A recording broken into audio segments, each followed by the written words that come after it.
Digital AG. So we are live on social media.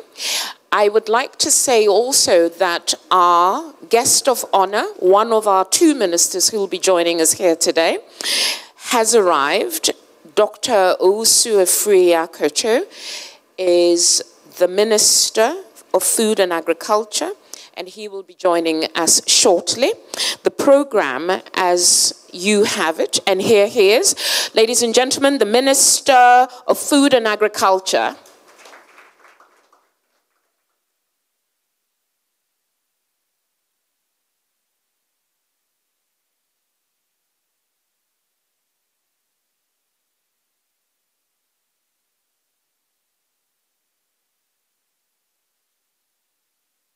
Morning, Mr. Minister.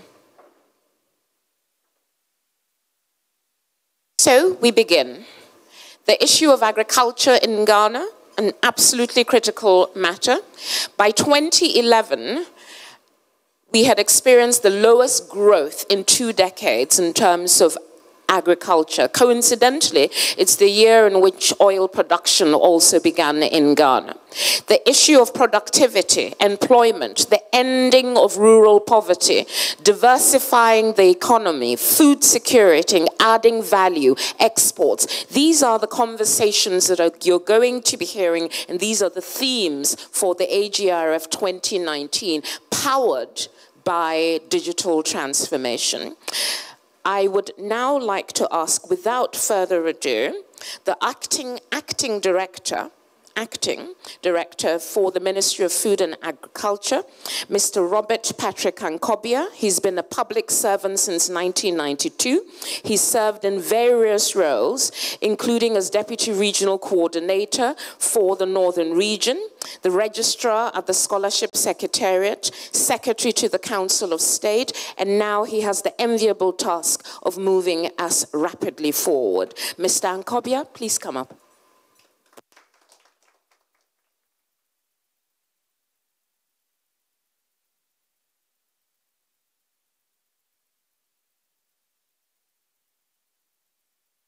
Good morning to you all. The Honorable Minister for Food and Agriculture, the Honorable Deputy Minister responsible for Horticulture, Ministry of Food and Agriculture, Agra Board members, Honorable Members of Parliament here present, our development partners, private sector representatives, representatives of farmers and fishers here present, representatives of civil society organizations, the media fraternity, distinguished invited guests, ladies and gentlemen. I feel highly privileged to have the opportunity of this platform to make a few remarks about today's occasion. I take this opportunity to welcome you all and to thank you for honoring us with your presence at the launch and press event of the 2019 Africa Green Revolution Forum. We are grateful that you made time to join us for this very important event, which officially ushers in the preparatory activities leading to the hosting of the African Green Revolution Forum here in Ghana in September 2019. The Green Revolution Forum is a baby of our own distinguished statesman, Bosombura Kofi Annan of blessed memory. The forum annually brings together heads of state, ministers, business leaders, development partners, researchers, thought leaders, farmer organization representatives, youth entrepreneurs, and all other critical stakeholders to focus on the actions and policies needed to advance the continental agenda of transforming agriculture. The first AGRF was held in Ghana in 2009.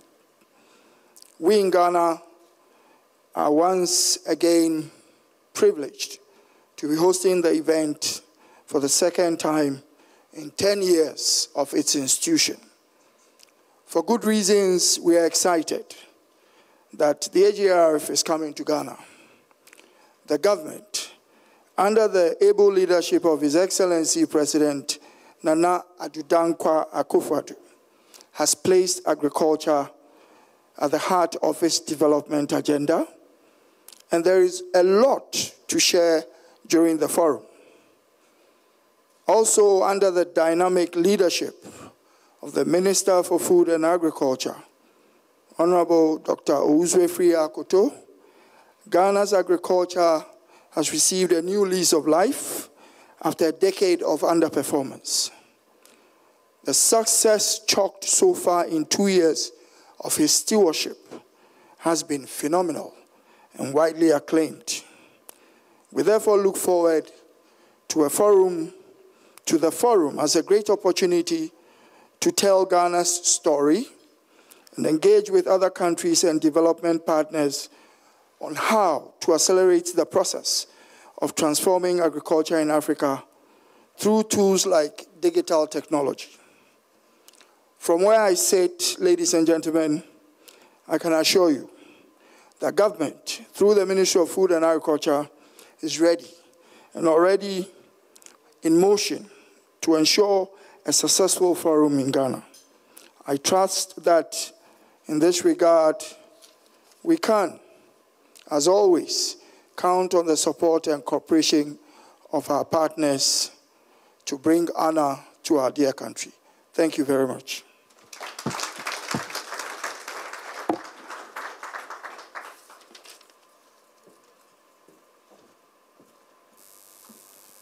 Thank you, Mr. Nkobia.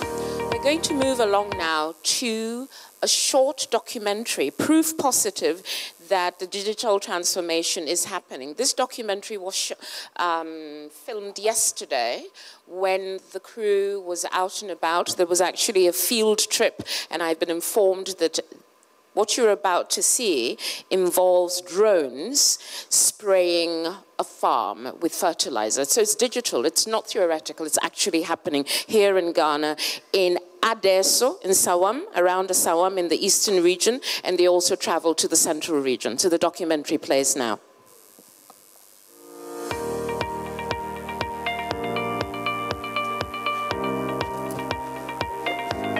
You are here because today's agricultural transformation is happening at a time when life-changing technologies are part of our everyday life. Across the continent, evidence exists of farmers that are embracing smart farming by applying digital technologies. The digital era offers many new innovations and breakthroughs that will allow Africa to get ahead of the curve and more efficiently and sustainably unlock the full potential of its smallholder farmers and agribusiness sector. Sustained agricultural transformation will remain at the center of driving Africa's progress as our economies continue on their upward swing. But to turbocharge this economic growth to meet the continent's needs, the fuel that is digital technologies needs to flow and usher unprecedented growth and adoption in the era of disruptive digital innovation, knowledge economies, and big agri-data. Our road to agricultural transformation must be faster, more effective, and built in a sustainable manner on local realities. And while we will be cognizant of lessons from the past and from elsewhere, we will embrace the innovations of today and tomorrow. Fast-tracking the agricultural transformation with crucial issues facing the continent, such as creating more decent jobs of the future, especially at such a time as this. Newer technologies like artificial intelligence, machine learning, remote sensing, robotics, and big data need to be tailored to fit the needs of farmers and agripreneurs. This calls for continued investment in research and development by a broad range of players within the food systems. Leadership at every level of society will be critical in sparking this switch and fanning the digital flame. buoyed by the momentum generated at the 2018 AGRF in Rwanda that focused on the role of visionary leadership in transforming Africa's agriculture. This year, the AGRF will seek to leverage digital innovation for sustainable food systems in Africa. Under the leadership of His Excellency Nana Akufo-Addo, President of the Republic of Ghana, the 2019 AGRF will be Africa's showcase of what happens within the agricultural revolution as we grow digital, leveraging digital transformation to drive sustainable food systems in Africa.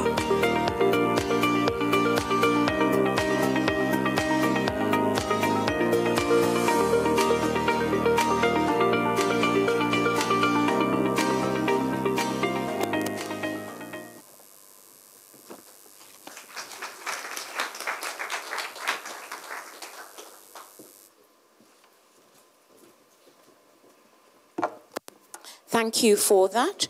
Ladies and gentlemen, Mr. Minister, with your permission, we will move along. I'm going to ask the panelists to join me up on stage, and I'll introduce them as they come. I will begin with Madame Letitia Osafo-Addo. She's the Chief Executive Officer for Samba Foods. Samba Foods is an indigenous Ghanaian company, also listed on the Ghana Stock Exchange.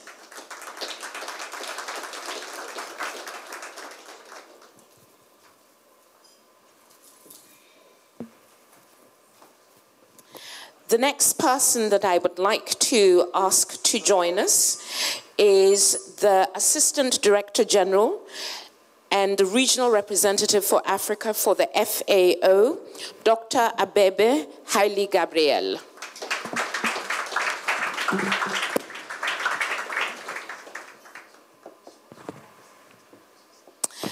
Communications, my area.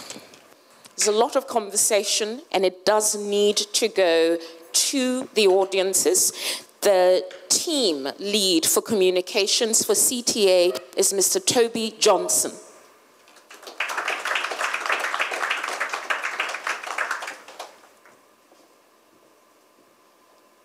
West Africa's Regional Director for Yara International, Dankwa Adiobo.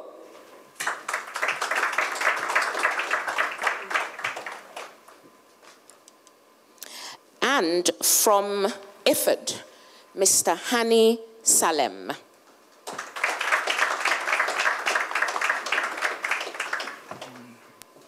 Finally, certainly not the least, the Chief Operating Officer for the Ghana Investment Promotion Center, Mr. Carl Nelson.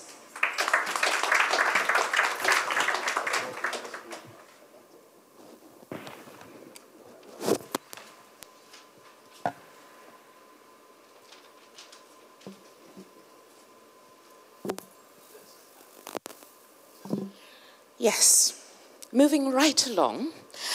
Ladies and gentlemen, you may have noticed that in my haste to get to the moderated panel, I have had the nerve to skip the opening remarks by Mr. Frank Bracken. I'm Ghanaian. We have great respect for our seniors. My profound apologies. I am going to ask the panelists to stay in your seats and ask Mr. Bracken, because he really must open things, to join us.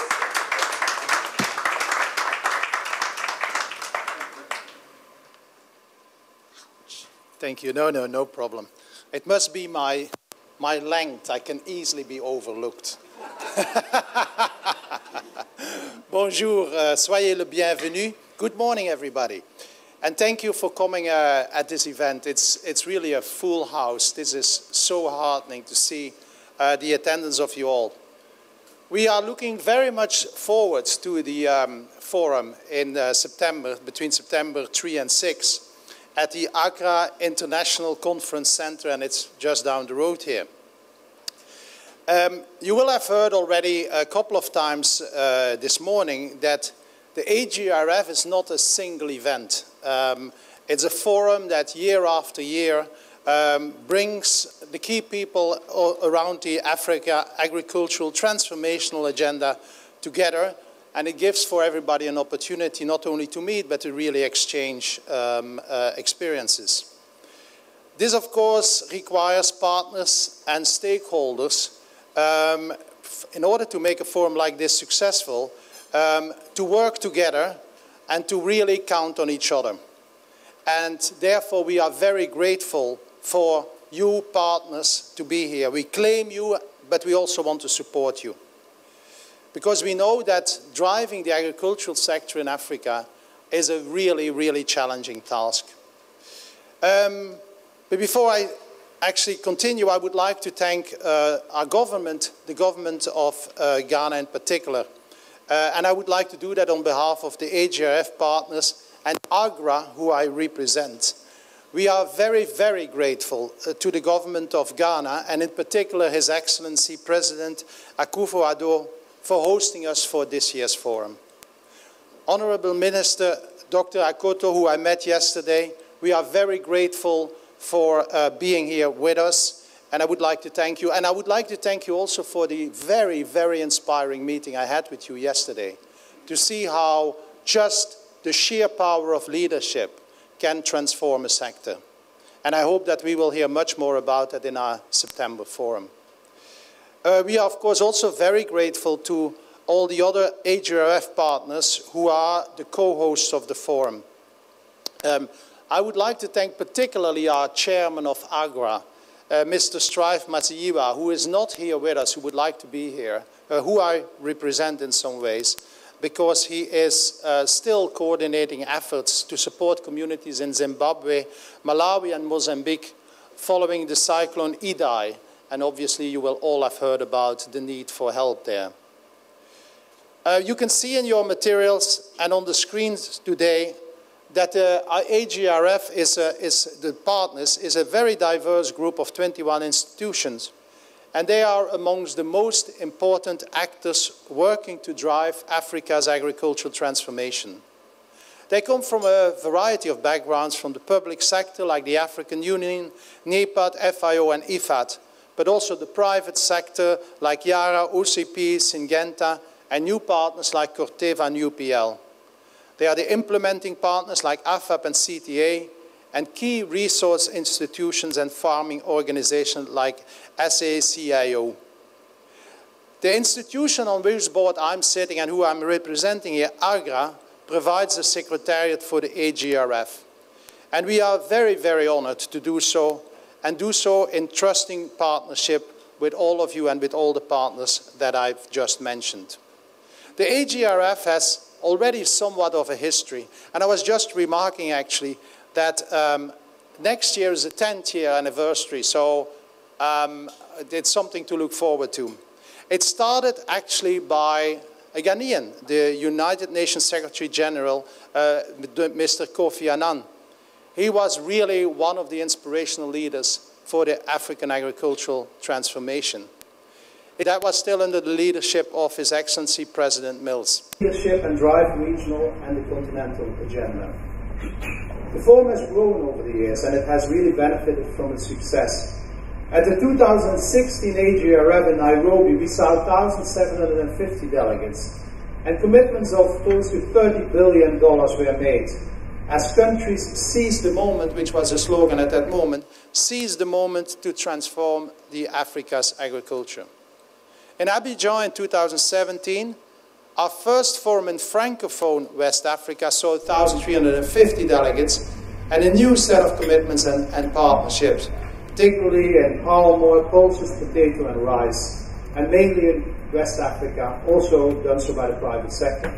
And last year in Kigali, where many of you might have been, under the theme of Lead, Measure, Grow, we saw more than 2,000 delegates, and the continent's leadership recommit to continue prioritizing. We are honored to have your partners will make AGRF culture our trans-techno evidence across the couple, who will have to turn to agriculture and turn agriculture into thriving enterprises. But most importantly, the AGRF must be a marquee moment for Ghana and our partners to drive agriculture at the center of the nation's and continent's effort to achieve economic development, the SDGs, and the African Union Agenda 2063. It is to amplify and advance what we and you are already doing. But while the continent is seeing progress, it is frankly not enough, and we can't be happy with our progress. More people are falling out of food security and back into food insecurity. Due to climate change and conflict, we need to do more. Millions of people continue to live below the poverty line and have no jobs. We need to do more. Our youths are looking for opportunities in many of the wrong places because they can't get it close at home. Because we can't get our economies going, we need to do more. The agricultural sector is often viewed as a social sector. But I come from the business world and know full well how much of an economic sector agriculture can be. We must unleash this potential as the best path to economic growth, employment and resilience. And yesterday, as I said before, I was impressed to learn some of what Ghana is doing with its Planting for Food and Jobs initiative. And I hope that the Minister will address this later when he speaks to us. I've been impressed in my time at the AGRA board to see what other countries and actors are doing, and we need to amplify and transfer these learnings at a wider base. And I've also been impressed by my own private sector experience, particularly here in Ghana. Some of you might know I'm on the board of Blue Skies, one of the largest agriculture employers here in Ghana. And actually, I noticed that the drone sequence in the film is probably the pineapple farm of Blue Skies, where drones is being used for fertilizing. I recognized it. And I've been impressed, not only for what digital can do, but for what agriculture can do. Many of you might not know that today you can buy non-dairy ice cream and fruit lollies made in Ghana from Ghanaian fruits sold in Tesco and Sainsbury's in the UK. But let me conclude. As we move to the AGRF 2019, I would encourage us all to take this mindset of urgency, we need to do more, and then ensure our commitments and actions are up to these expectations. We will hear this morning from several leaders who are modeling this thinking, and I look forward to hearing from all of them, and in particular the Honourable Minister. I thank you all for being here. Thank you very much.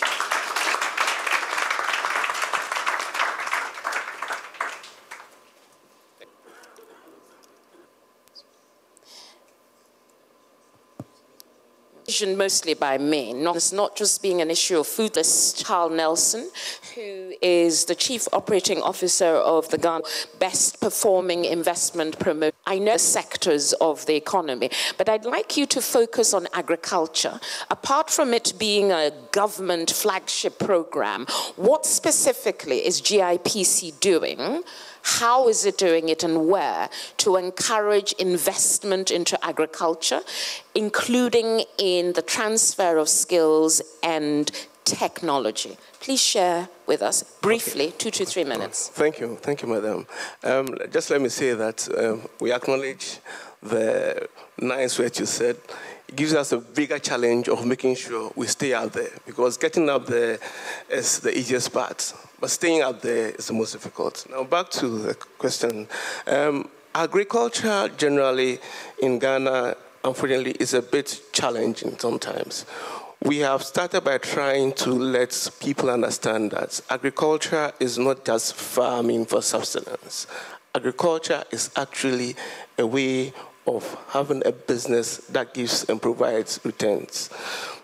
Key amongst that is the fact that most people assume that GIPC is out there looking for FDIs, like you said, bringing in investments. But we are trying to launch a program of going around the countryside to also facilitate and generate the interest amongst Ghanaian farmers.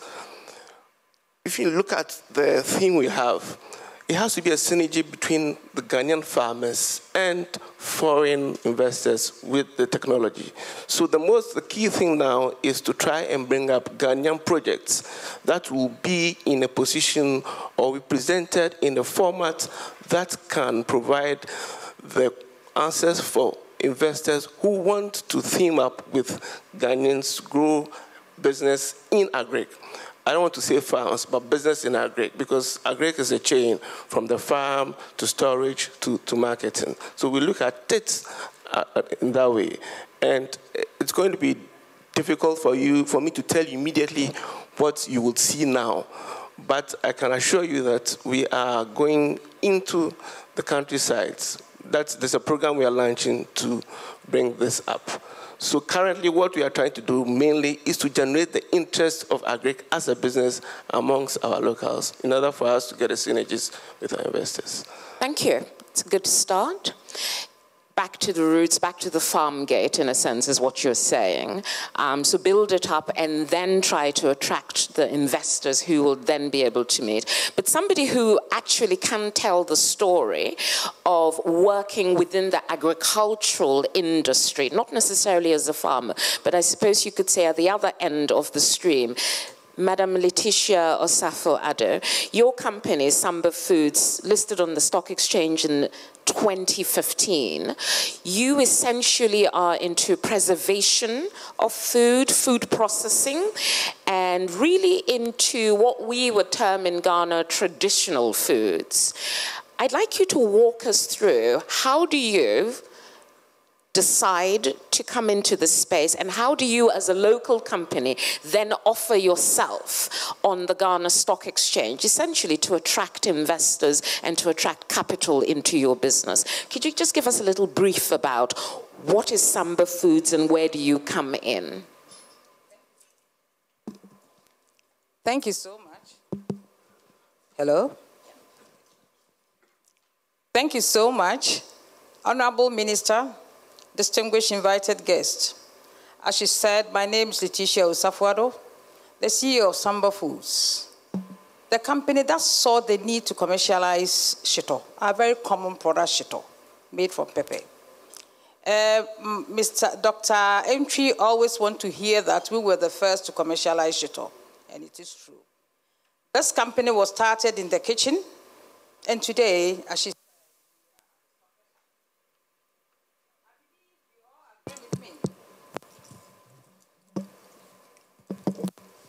we all agree with me that digital transformation did take place, from the kitchen to the stock exchange. Otherwise, I don't think we would have been able to get there.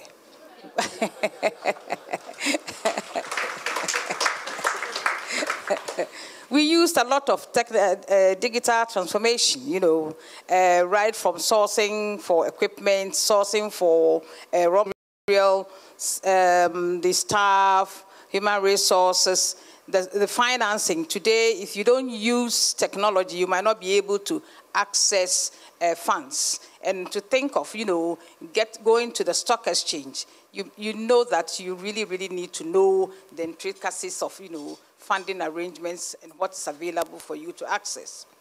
So I would say that, yes, it has been a very long journey. We started on a very, very, very micro level, and this is where we are.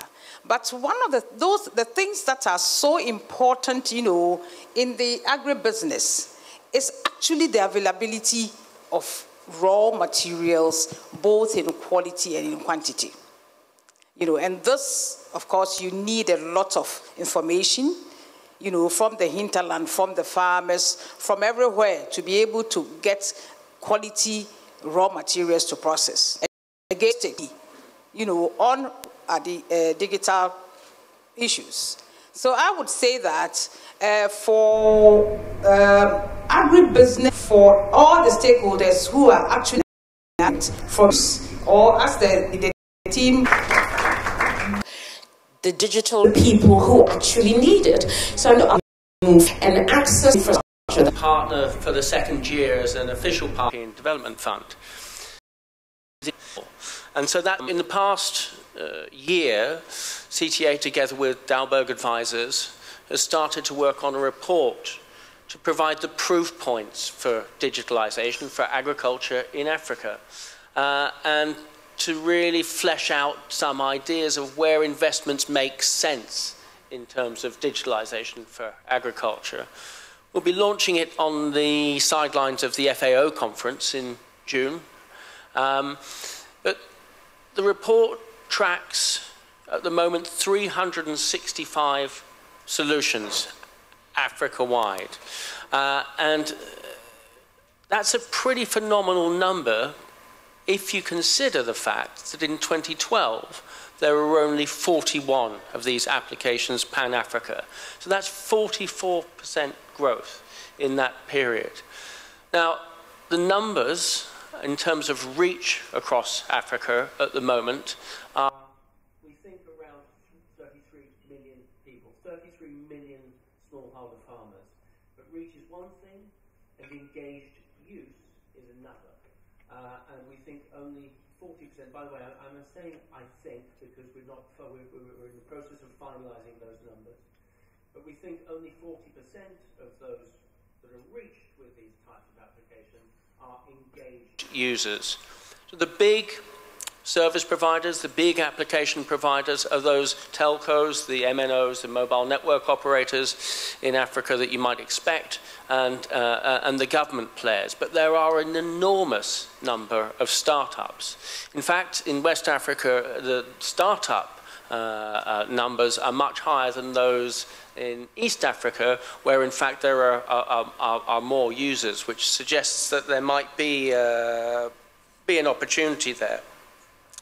Ghana is a prime one of the, and there the reach number is 1.6 million smallholder farmers. So expect an opportunity, though, is in the area of women users, and only 24% of the users of these applications are women, compared to at least 50% of smallholder farmers are women. So to think of it as a public good opportunity, development of digital literacy there, I think, would be an enormous bonus boon for the sector and for agricultural transformation in Africa. Thank you, Toby. I thought you raised an important point, which is to actually be able to put some fine numbers to it. Because we're very good, we have a fantastic tradition in Ghana of oral history, but if you can't measure it, then you have an issue. And so it would be very useful, come September, that you would be able to share some more data and details with us. Speaking of data and details, Dr.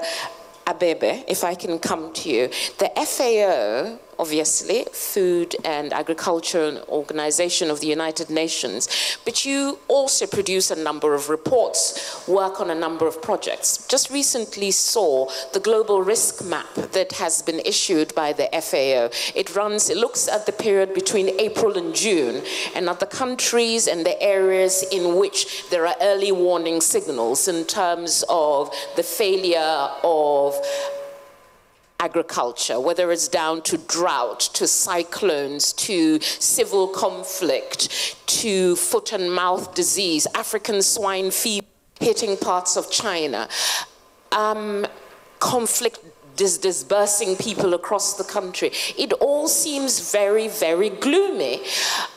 What are the solutions? Is the digital revolution the silver bullet? That's what we need. If you plug this in, this is the answer. I just wanted to get your perspective, because your report looks at everywhere from Afghanistan to Zambia. You have a global look at risk areas in agriculture. The challenges are there. Is the digital revolution the answer or one of the answers? Thank you, Nana. Honorable Minister, distinguished ladies and gentlemen, good morning to you all. I think AGRF 2019 has selected a very appropriate host in Ghana. I'm very pleased to say that Ghana is also the host country for the regional office for Africa of the Food and Agriculture Organization, FAO. Actually, our office is located around the corner, less than 100 meters away from this hotel. So you are most welcome. Earlier, Nana, you started by mentioning the good news that appeared on the graphics today. It's good to start with good news. Ghana making progress, an acknowledgement that Ghana has achieved. I wish it could go a little bit deeper in terms of explaining why Ghana is making progress. It didn't do that. I also read that. It also talks about the forecast, the projections for Africa's growth this year to be around 3.5%, a little less than last year, 3.8%, and then went on explaining what is going to contribute to this. And it links it with commodity prices. This, yes, it could be true, but it's unfortunate for Africa. You see, we talked about agriculture as a very important sector, dominant sector, and yet, in terms of explaining the growth patterns, the factors that are mentioned are commodity prices, not the performance of agriculture. I would say for Africa's future of economic transformation, we cannot cut corners without adequately addressing the challenges of agricultural transformation. It's straightforward. You mentioned the issue of vulnerability, people facing challenges. 1 out of every 5 people in sub-Saharan Africa are undernourished. This is a fact according to 2018 FAO report. The challenge to vulnerability, the productivity levels are very, very low. So we want industrialization? Yes, of course we do. But we cannot cut corners without agricultural transformation. My sister just mentioned, she had an example. She talked about raw material as a challenge towards industrialization, towards agro-industries. Where is this going to come from unless we address the challenges of agriculture productivity? So no cutting corners. Secondly, agriculture transformation can only happen if there is support, there is leadership, there is advocacy for that. We have seen, and there is data, I'm very happy that you talked about data and numbers. We have seen now, there are evidences, wherever agriculture makes headway, it's because leadership at the highest level attaches particular attention to it as a priority sector. And the case of Ghana in point, I'm sure we'll be able to hear from Honorable Minister, from practical experiences. So leadership is key. And this is what FAO tries to do by working with countries, with regional economic communities, with the African Union, NEPAD agency, other stakeholders, to make sure that we have the right kind of policies, strengthen the institutions for effective implementation, raise the voices, articulate and raise the voices of farmers, because farmers do not have the voice. Industrialists are better organized. Farmers are not. Who is going to speak for them?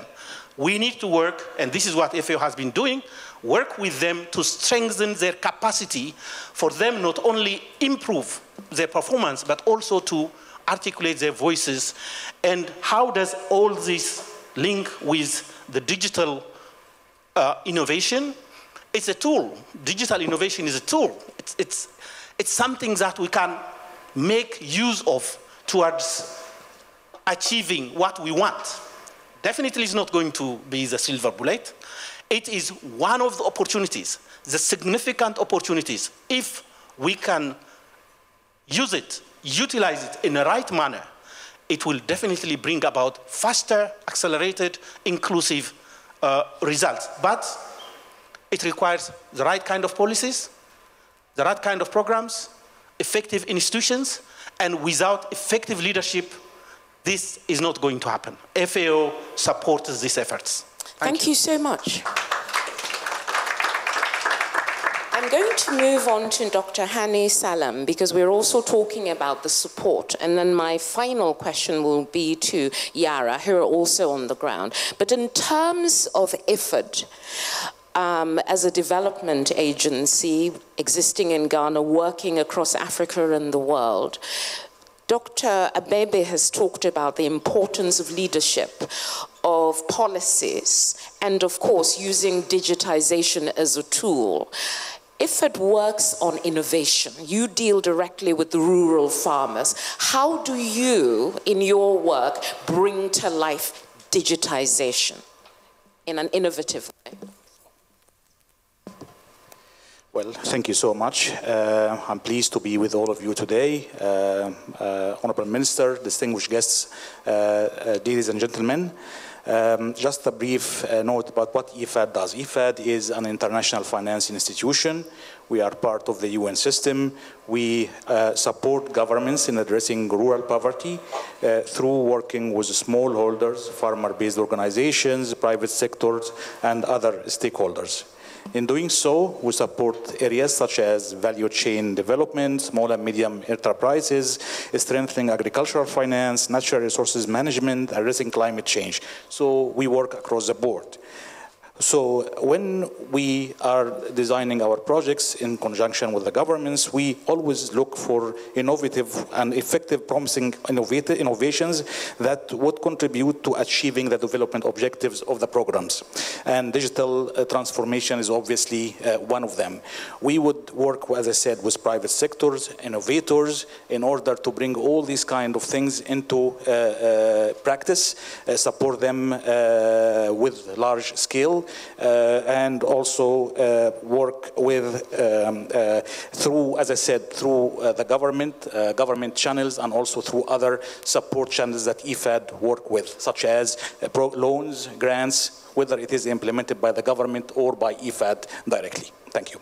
Thank you very much. That's an overview from IFAD. And now directly to the point. This is private sector at its largest. So Yara International Regional Director, formerly the Managing Director for Ghana, so they've kicked you upstairs, and hopefully there's a pay packet that represents that. But, oh, I wasn't supposed to say that. I apologize. Dankwa Adioba, what specifically does Yara International do, leveraging the digital technology in order to grow your business? Because somebody did point out, agriculture is also a business. It's food security, it's employment, it's many things, but it is also, could be, a viable business, and Yara's doing great business. How do you do it, and how do you use digital technology to get that competitive edge?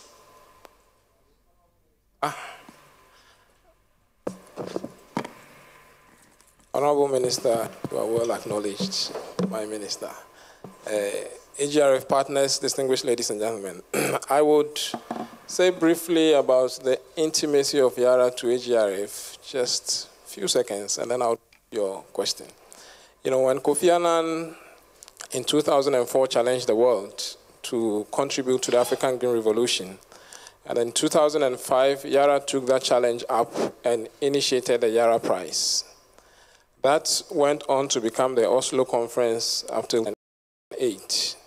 And then from there, in a very strong collaboration with AGRA, this was transformed to the AGRF in 2010, with the first forum being held in Ghana. So we have an intimate relationship with AGRF, and we have been there throughout. The theme for this year is very insightful. You know, it's leveraging digital transformation to drive sustainable food systems. So the question is, how do we leverage that? You know, Toby said it's not about having the tools, but it's using the tools. And that's where we see value, because the tools is of no value if you don't use it. We, as Yara, we have set up digital centers in 4 key places around the world. And the focus is not just to create a tool, but to see how we can create tools and use them to transform agri. Because we have a global mission that says to responsibly feed the world and protect the planet. I go out in the field myself. You know, my office is in Accra, but I don't work in Accra. When I'm out in the field and I see what we're able to do with leaf analysis, with simple tools on the phone. We have a Yara N tester, for instance, where you can just be able to test the nitrogen level of the leaves. And, you know, that gives you precision, you know, because if you want to do sustainable farming, then you have to first protect the soil, protect the environment. You have to avoid waste because it's expensive to put in waste. So that kind of tool, as an example, allows us to be able to do precision support, allows us to be able to do proper recommendations that supports the farmers. And we have seen impact around the world. And I'm sure that in September you will see what Yara is bringing to Africa on digital farming. Thank you. That's very exciting. Good to know. We have 10 minutes. So, lady and gentlemen, I am going to take the last, if you like, comments from you. And I'll ask a generic question. I'll begin with you, Gia.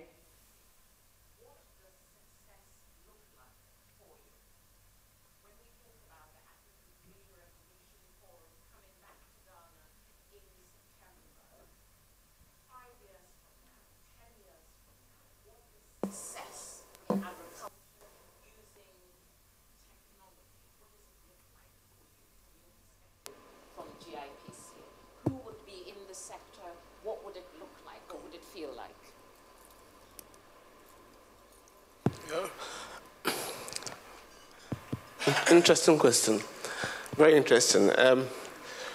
For the GIP economy, we will get employment, we'll get development, and we'll also be able to feed our industrialization drive that we are aiming at. So for GIPC, that's the key. But let me just take a minute to say that when it comes to investments in agri, there are no capital contributions. You don't need to bring in any capital as long as you're investing in agri. I just want to say this to clear the mind about there are issues regarding capital as a problem in investments in Ghana. I just want to say that there's none. So if you want to invest in agri in Ghana, you don't need to demonstrate having brought in any capital. It is only if you want to trade that you will need that. So I just want to thank you. Thank you for the clarity and your vision, which we will hold you to. I'd like to move on to, if you'd like, you, Hani, and also ask you, in September, when you come back, and it'll be a much larger conference, about 2,000, if someone were to say to you, what does success look like in terms of an African green revolution? What would you say to us, briefly? Okay, given IFAD mandate and what we focus on, I would like to see smallholders playing a more important role. I like to see them productivity increased, doubled, tripled, multiplied by 4. I like to see them have better access to market. I like to see them accessing latest state-of-the-art technologies, including digital technology. I like to see them have all the information and extension messages transferred to them through different advanced technological means, including digital technology, and so on. So that's really the measure of success for IFAD and for my work, and that's in Ghana and elsewhere. Thank you very much. Toby. You've talked a little bit about measuring, and I keep coming back to that because I like numbers. It helps to define the narrative, if you like, to frame it. What does success look like for you 5 years from now, 10 years from now, given the field that you're in, which is communication, getting information and skills to farmers? What should success look like? It's a very, very big question. It's a very difficult question. And you've only got 2 minutes. And I've only got 2 minutes. Okay, so this year we're going to bring the proof points for digitalization to impact, because some of the provisional findings, particularly when you're an enabler of certain smallholder farmers that have their sort of a more public vision, as well as all. In Yara, being able to identify opportunities and challenges by looking at leaves. That's all very new to me. What's coming agriculture by leveraging technology? To see an agric value, all inputs, be able to, Letitia talk about, if you build. I appreciate that. So you're talking about the value chain. Abebe, from your perspective, would an Africa that is growing digital actually look like? Thank you so much. I don't want us to have Africa, and therefore, and I also believe in national own vision, building resilience, tripling poverty reduction agenda, and also holding themselves mutually accountable, among others. Now, they went to New York, and as part of the global community in 2015 September, they agreed on goals, sustainable development goals, much on the same lines, on ending hunger, ending poverty, dealing with extreme vulnerability, and so on. So we have a vision. So what I want to see 5 years from now is not different from realizing these visions, and forums such as the Agricultural Green Revolution Forum in Africa should be a vehicle towards helping, assisting African countries and communities achieve these goals. So my vision is that vision. Also, as FAO, we don't have our own agenda as intergovernmental organizations. Our agenda is derived from the agenda and collective commitments of our member states. And therefore, that is what I would like to see happen at the end of 2025. And you asked me about Ghana, whether Ghana is, what do I want to see in Ghana? Of course, Ghana is making headway, significant strides, and this is in numbers in the agriculture sector, and we believe that Ghana is going to be one of the champions, also driving the performance of agriculture in Africa. Thank you very much. Finally, Madame Letitia Safwade, I said finally because I do think that you are going to nail this. You've done it from the ground up.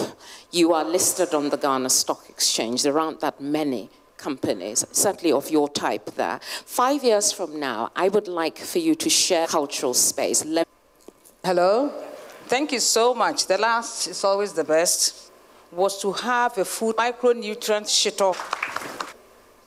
And by disciplines come to play. And I believe agriculture is the key in throughout this value chain. We want to see that policies and programs are initiated or, interventions are made to address this issue. Finally, we want to have a food processing academy to train in food safety. This is what we want. Thank you very much. Honourable Minister, ladies and gentlemen, we have come to the end, really, of this moderated panel. The idea, the ambition of the panel was just to give you a flavour of the conversations that will take place in September on a much deeper level. Of GIPC, Mr. Toby Johnson, Team Leader Communications for CTA. Dr. Abebi Haile Gabriel, Assistant Director General and Regional Representative for Africa, FAO. Mr. Dankwa Adiobo is the West Africa Regional Director for Yara International. Letitia Osafo-Addo is the Chief Executive Officer of Samba Foods. And Mr. Hani Salem of IFAD. Thank you all so very much. Honourable Minister, I believe it is your turn. Ladies and gentlemen, the keynote address is to be delivered by the Minister for Food and Agriculture. He really needs no introduction, except that I will say the wonderful thing about being live on camera, State of the Nation address being delivered by the President, and he mentioned, and there was a pause and a big smile, that for the first time in many years, Ghana was now a net exporter of food to countries in the region. There was a very satisfied smile. I see it being replicated again. Honourable Minister, please.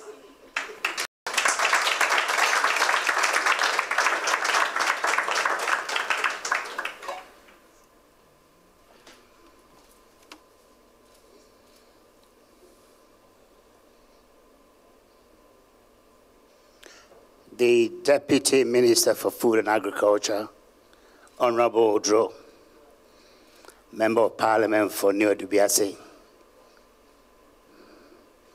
Mr. Frank Bracken, Board Member of Agra representing Agra, Chief Director, Acting of the Ministry of Food and Agriculture, and his directors, representatives of ministries, departments, and farmers and fishers, ladies by Ghana withdraws participation calculated policy 209 and is honored again in September last year.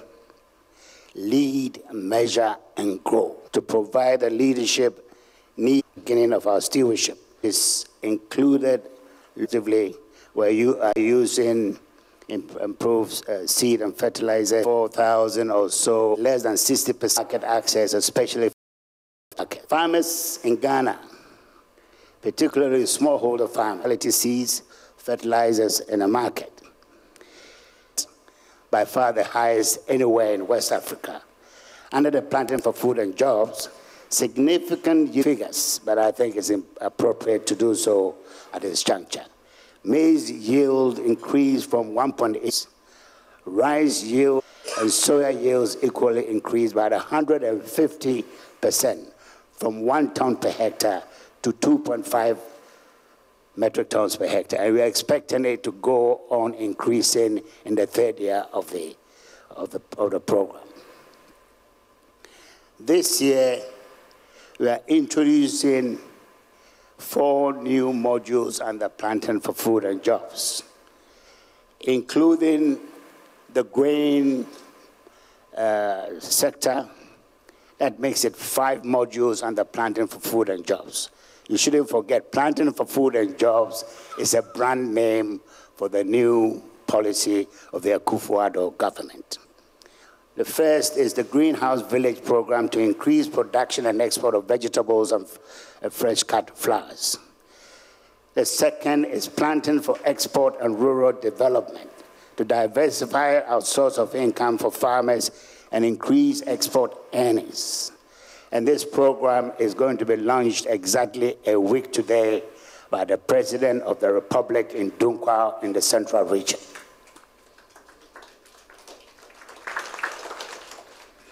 The third is what we are labeling Rearing for Food and Jobs.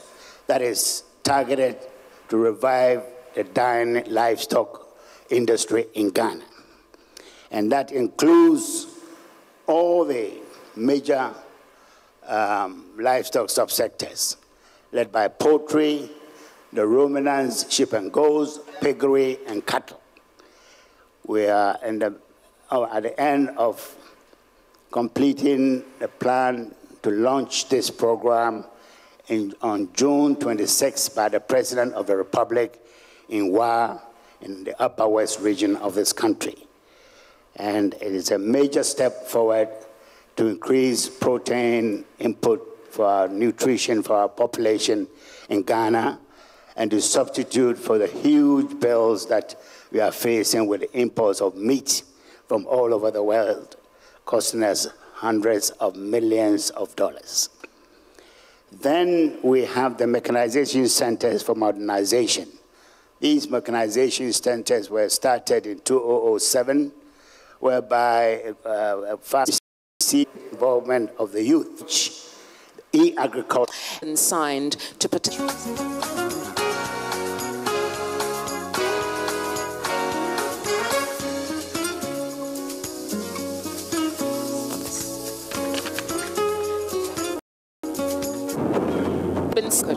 It is official.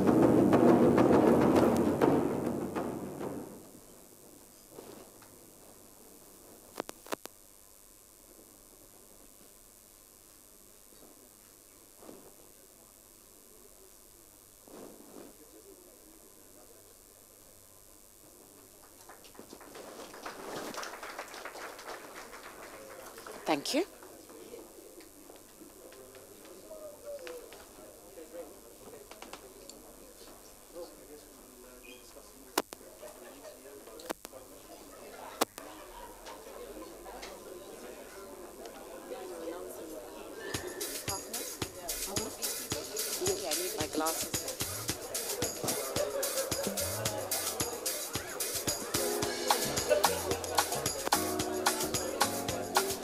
Ladies and gentlemen, before we finally close, I would like, on behalf of the AGRF, to acknowledge the partners. Many of them are here today and have supported this launch and will be integral in September. They include Grow Africa, the FAO, the Bill and Melinda Gates Foundation, the Rockefeller Foundation, the African Union, AGRA, represented by Mr. Frank Bracken, IFAD,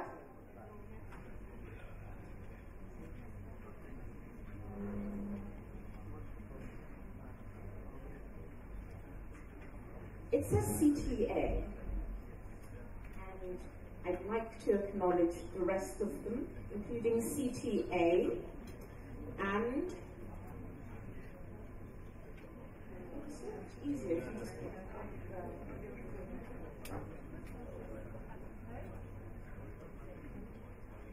on behalf of the AGRF, ladies and gentlemen, we have officially come to the end of this launch ceremony. Next is a press event that will be held upstairs. The media will take their leave shortly to go upstairs. The minister and a few others will be invited to participate in that. I would like to thank all of you for taking the time out and coming here today to come and join us. It was meant to be short, sharp and sweet. I hope it has given you a taste of what is to come and that the real potential that exists if indeed Africa were to digitize its agricultural trade. Thank you very much. My name is Amayel Ferreira. Have a wonderful day. Thank